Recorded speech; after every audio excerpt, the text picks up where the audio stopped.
The Urban and the Mystic is here to help you gift with intention. We've been featured on Oprah's Favorite Things list, in Vogue, Goop, House Beautiful, Forbes, and not to brag, but we're even my mom's favorite gifting company. We have gifts that help you show how much you care, to truly celebrate someone, and to even help someone heal. From the love bowl to the bereavement box, there is a gift for all of life's occasions. They're handmade, hand-packed, and even the gift notes are handwritten. Order the perfect gift today at theurbanandthemystic.com. Welcome to Ask Dr. Louise. Keep following up. Are you navigating the dilemmas that addiction, aging, and mental health issues present? Ask Dr. Louise is the place to start. Life is often a series of hiccups, and while you might get knocked down, you always have the opportunity to fall up. Addictions and mental health issues are not a life sentence. There's always hope and strategic solutions for helping you become a better version of yourself, while impacting your loved ones with grace, compassion, and integrity. Join us as we navigate how to have those uncomfortable yet necessary conversations with yourself and your loved ones to take the actions needed to help you rise to be your best possible selves. Get ready to walk away with doable solutions. Ask Dr. Louise starts now. Good afternoon, everybody. I hope you're all enjoying the day before Thanksgiving and are totally overburdened with shopping, buying, getting ready and everything, because you are in for the best Thanksgiving treat I know. I am so excited. And by the way, did all of you listeners know that today is Bill W. birthday? And if you're wondering, who is Bill W.? Bill Wilson was the founder of Alcoholics Anonymous. And today I can't think of a better person in the world to be my guest than Ben Seymour of Southworth Associates. I've known Ben for quite a long time, and he is an outstanding leader in our field, the founder or the CEO of Southworth Associates. He puts on the best conferences in the world. I can't go to ITCC in February, but today I want Ben to introduce himself, and he has something a little different that he's been working on. I know personally how hard it is to write a book. I've just launched my 4th one, and Ben is working on a book on men in trauma. So without further ado, Ben, I'd love for you to introduce yourself and take it away. Sure. Well, first off, thanks for the kind words, and it's great that it's Bill Wilson's birthday.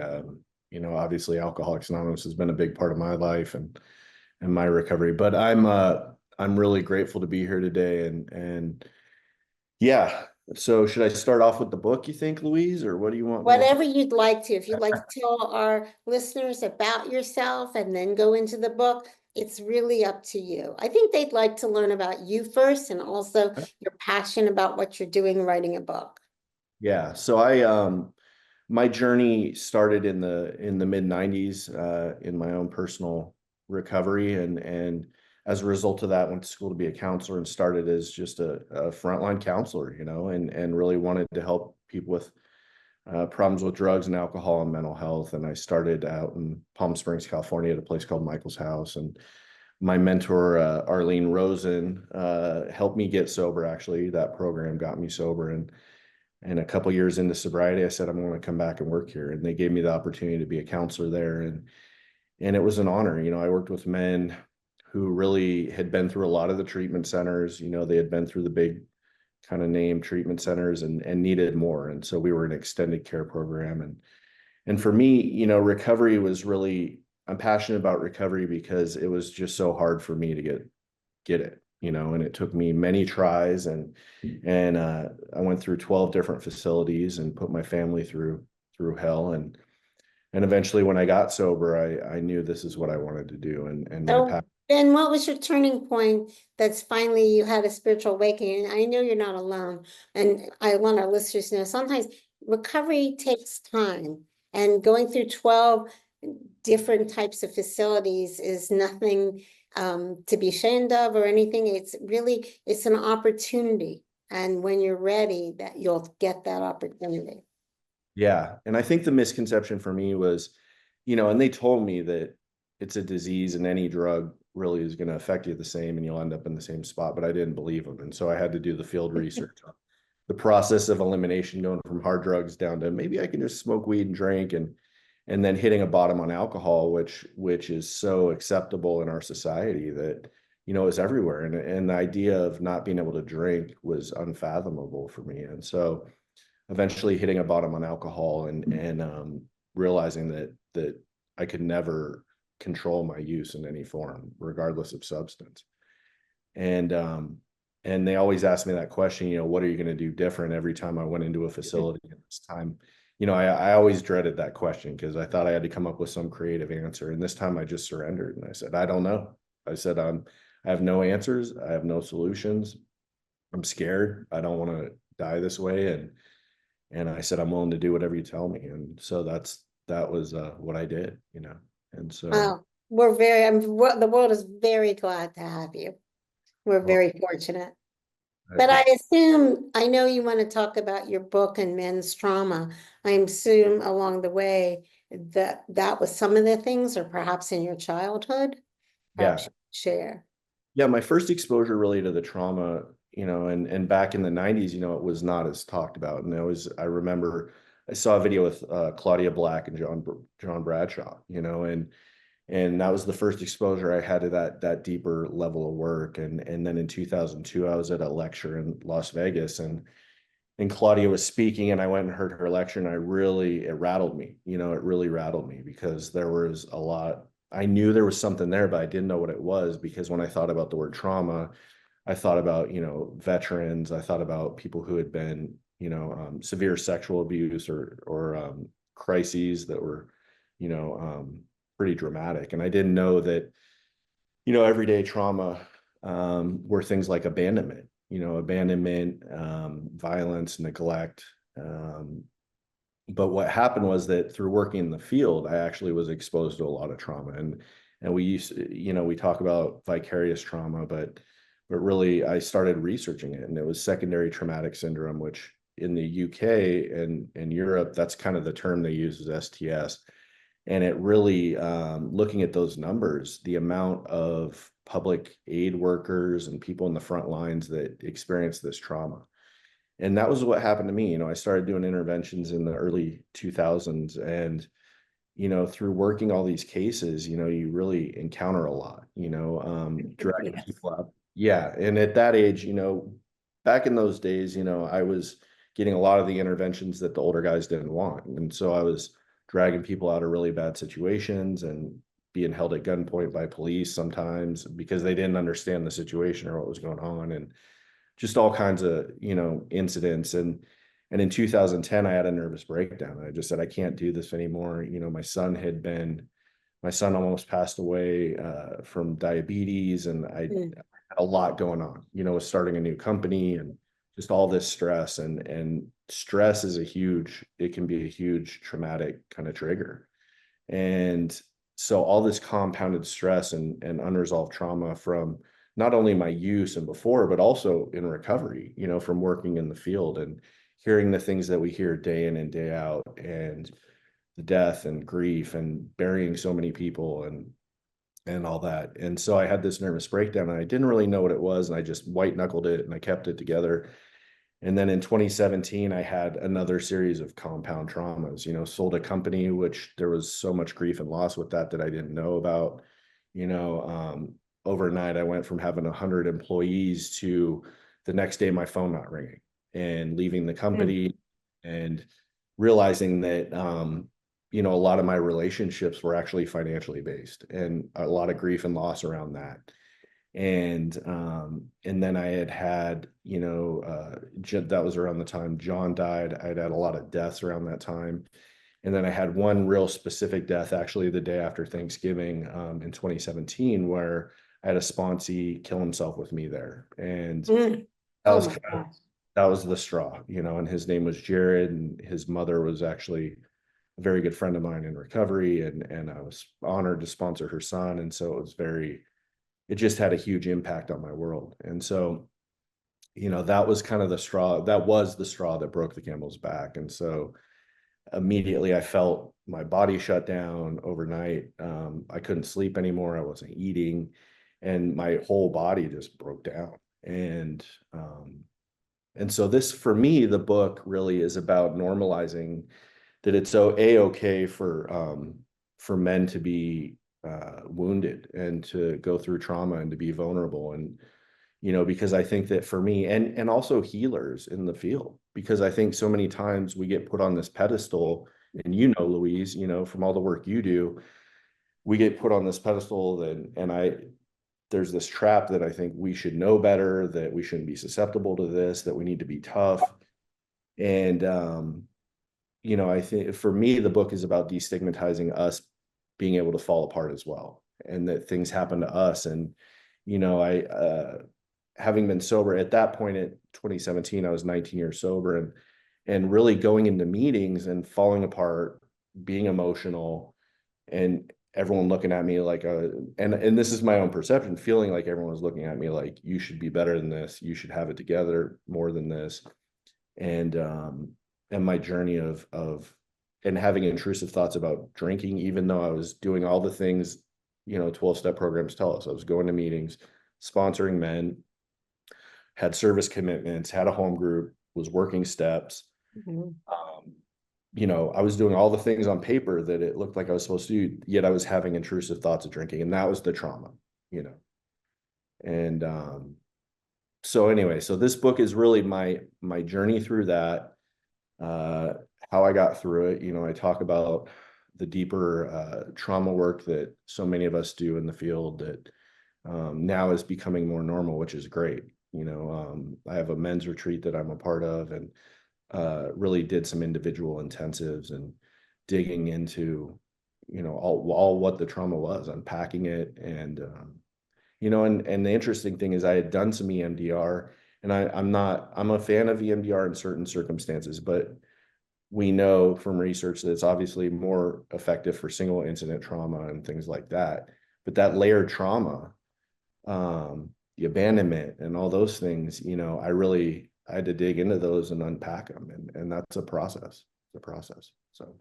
Well, I just am so honored to have you and to have you share your story with the listeners. And I really, really appreciate several things. One, I was thinking today about the things we face as interventionists that we just really stick with us. And you do some wonderful things, and you did some wonderful things. But I was thinking today on ABC News, one of our fellow interventionists was on a plane recently, and he had to, it wasn't his client, I thought it was, there was a young man in a substance-induced, meth-induced psychosis, kicking in the seats.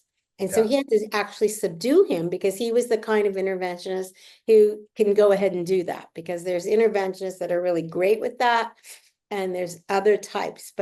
And I know how much, when I've done things, how much I have to see someone to help process what I've done, because otherwise that becomes part of my beast. So detachment and everything.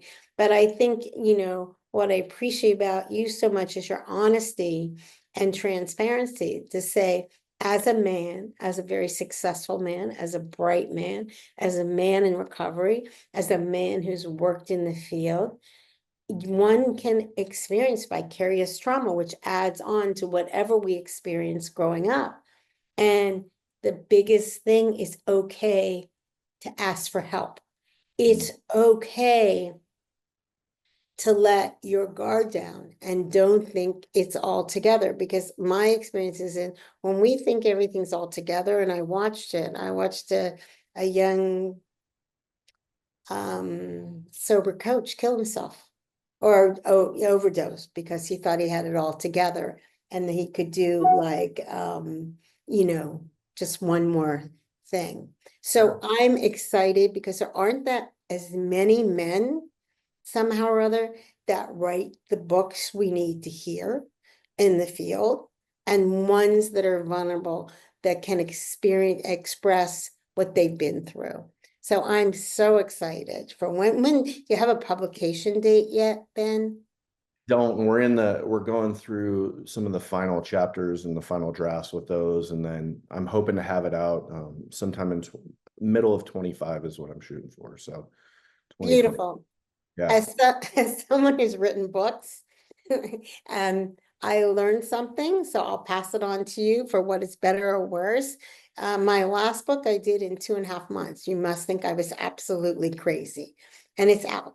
The book that I published during COVID, Addiction in the Family, which was underwritten by Things, they gave me a deadline. And I went, oh, a deadline? Do I really need a deadline? And that book was pushed out within 4 months. And what I learned was, and it's really hard to learn because I like all my eyes teased and my fingers crossed, is you go ahead and you write and you don't rewrite until you get all done. Because otherwise, sometimes as a writer, we get stuck on the first chapter. Oh, I don't like that. But then you can go back and rewrite it. They made me do that. And I'm very grateful Yeah. because I am sure there's going to be there's many things wrong with my new book, but I love it, and it's sassy and it's doing pretty well. It's only been out like less than a week and a half and it sold 100 books. So, but you too, like if it's worth anything, but more important, not about me, about you. Will you tell them all the fabulous things you actually do and how the conferences you host? So yeah, and so currently we host Southworth Associates hosts the ITCC conference, which is the International Treatment Center Cooperative. And so that is a small, and it's meant to be very intimate. So we cap it at 35 different providers, and it's 3 days of people getting up and talking about what they do for 10 to 15 minutes. And there's no PowerPoints, there's no gimmicks, but there's no cell phone use. You come and you have to stay the full 3 days. And what we do is really create an environment for people to eliminate distraction and connect. And the beauty of it is it's more like a retreat almost, even though it is meant to be a marketing tool. You really get to learn about who people are and how they work, and you can see how they work with clients based on these interactions within the conference. And so for me, it's really, it fills my cup. A lot of events I go to and they're big and I'm going from one meeting to another and it's a whirlwind and I don't even remember who I saw by the end. ITCC fills my cup. I come out of that feeling rejuvenated, inspired by the work everybody's doing. And I really try to curate people who can refer business to each other. So we get a good mix of interventionists, we get a mix of treatment providers that do different things, whether it's adult, adolescent, eating disorder, mental health, all the different kind of categories of people that we treat and patients that we see. And so I get some healthcare attorneys in there and some different leaders within the field. So it's really, it's a great event, but that's a Southworth Associates event. And then we also I coordinate the Physicians Health Program for the state of Idaho. And so I deal with the nurses, doctors, pharmacists, anyone with a professional healthcare license who struggles with substance use disorders or mental health. They'll refer them to me, and then I refer them out for assessment. And so we have really specialized assessment processes across the country, programs that really work with healthcare professionals. And so work closely with them, and then we monitor them to make sure they're safe to practice. Because obviously public safety is a huge issue with anyone in healthcare. And so I do that as well as interventions and case management. And then I also consult for some treatment centers. My background was in starting facilities. And so I started a number of facilities and grew those across the country. And so I'm honored to go in that I get to share that experience with friends and help them, make their businesses more successful and help more people. And so as a result of that, started a billing company called RevWorks as well. And so I have enough different. Okay, so A lot. I know that I've had the opportunity to experience ITCC, and I will be at ITCC in February, and I love that. And I know a little bit of some of the work you've done with doctors because you were so kind once to make sure I spoke at a West Virginia conference on suicide for all physicians. And you have a cornucopia of things you do. But I guess I'm going to ask you that bottom line question that we all have to ask ourselves. What do you do to take care of yourself, and how do you have fun? Okay. Well, the take care of myself and fun are a little bit different, but take care of myself. I'm pretty regimented now ever since, doing all the trauma work. And so I get up pretty early and do some journaling, check in with my sponsor and the guys I sponsor. And then I, go to a meeting in the morning. I go to the gym pretty much daily. And then I joined a sauna, one of those Perspire sauna things. And what that has done for me is it's forced me to leave my phone outside for 45 minutes. Which is really hard. I'm attached to mine. I'm watching Yeah. the time. And that was why I did the sauna, because it will overheat the phone. And so I cannot be in there with my phone. And so I sit in there and I put on Ram Dass or, Wayne Dyer or Eckhart Tolle or someone, and I listen and meditate for, 40 minutes or so. And that's kind of my forced, regrounding and nervous system recentering. So I do that. Travel's a big one for fun. I love to travel. Europe's, I love it over there. So I'll do a couple trips a year if I can. And then I'm also a musician, and so I play music. That's a good outlet for me. And so that's a lot of fun. And then in the summer I ride motorcycles. And so Well, I want to hear you play your music, and I want to thank you for something that I need to find a volunteer for. So I am very grateful to you for founding the Traveling Professional AANA Al-Anon meeting. yeah, And so I think for the last 6 months, I have been running it for the most part. Mel Paul has been really helpful, Dr. Mel Paul. yeah. Judith Landau has been really helpful. And for me, I love that meeting. So I'm just going to give a shout out to you because for listeners, when professionals go away, they travel, and usually at every conference, there's what we call a morning meeting. And when COVID happened, Ben started a morning meeting on Zoom, and that has been going ever since COVID. So it's got to be 5 years old. And the list stays the same. Not all the people come, but they come and go, and they're always welcome. And I selfishly like that meeting. So I've been doing the service, but I'm looking for someone else. And maybe you'll come one morning just to return, because a lot of your friends are there if you can. Well, Ben, I think there is nothing I can be more grateful for than this day before Thanksgiving, than having you on the show. And could you tell our listeners how to get a hold of you? Yeah. And first off, I'm honored you had me. Thank you so much, Louise. And southworthassociates.net is our company website. And all my contact information is on there, and my email, and you can always reach me through the Southworth number. And so, but yeah, I'm glad to answer questions. And the book, I'll make sure to get you the info before, when I'm doing the promotion and we're getting ready to launch it. So I'm excited to get it out there and really do some speaking behind it, because it really coincides with a lot of the speaking I do about burnout. And because like you said, we've seen some of our best and brightest die by suicide and relapse and overdose. And so really do a lot of speaking about that. Excited to get out on the book tour. So. Well, we have a couple minutes left. Do you have any Thanksgiving message or any message? I mean, I am crazy about gratitude. I practice the gratitude. I do a gratitude with two very unlikely people that every morning, and we don't do business together, but we're both all professionals. And that came because of your thing. But can you give our listeners, do you have any message you want to give to our listeners this Thanksgiving as we talk about gratitude? Or Yeah, I any think this year, my message is just be present. Be present. Stay where your hands are. Stay in between breaths, and just take in the whatever it is. And I'm going to be doing just AA stuff for Thanksgiving, and my kids are back east together celebrating together, which is great. But I'll see them in a few weeks. But I'm just going to be present with whoever I'm with, and be grateful for what I have, and enjoy enjoy the people in my life, so.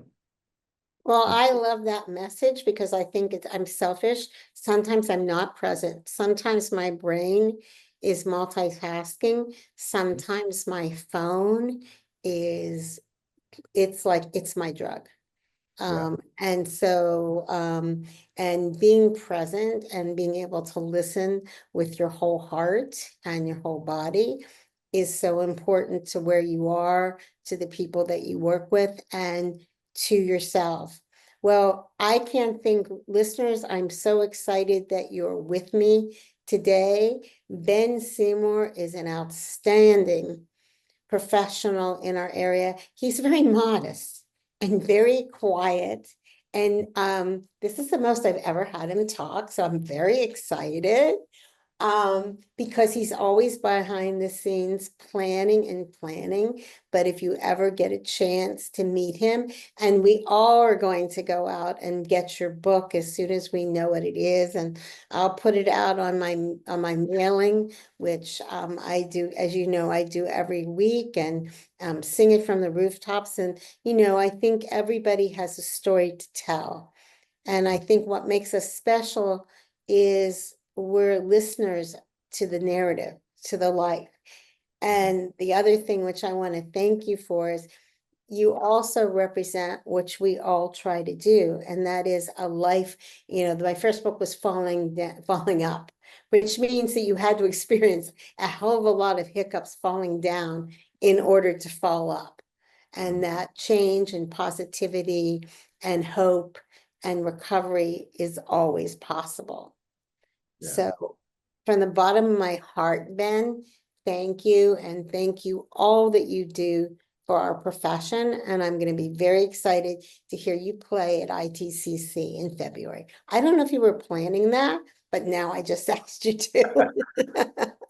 I appreciate it. Thank you for having me, and thanks for taking my calls with questions about the book and how to do it. So you Yeah. helped the process. So I appreciate that. Okay, I think that's a wrap. Thank you all so much. If you want to reach out to me, you can, my phone number is 619-507-1699. I always answer my own phone, so you get surprised when you go, oh, hi, this is Dr. Stanger. My website's pretty clear, www.allaboutinterventions.com. And my latest book, Reflections on Aging from the Sunset Marquee, just hit the Amazon and Barnes and Noble on November 13th. And it's a really different, really sassy talk about aging and vitality. So it's a little bit different, and I invite you to join in us. So thanks so much. And thanks so much, Ben Seymour. What a Thanksgiving treat. What a treat on Bill W.'s birthday. You take care. Thank you. You have been listening to Ask Dr. Louise. Keep falling up. Tune in every fourth Wednesday at 12:30 Pacific Time on Transformation Network for more fresh takes on addiction and mental health that help you and your loved ones to keep falling up. We navigate how to ask yourself tough questions and how to have those uncomfortable yet necessary conversations with your loved ones. Ask Dr. Louise helps you gain resources to take doable actions. For more on the most advanced health and wellness solutions, visit allaboutinterventions.com.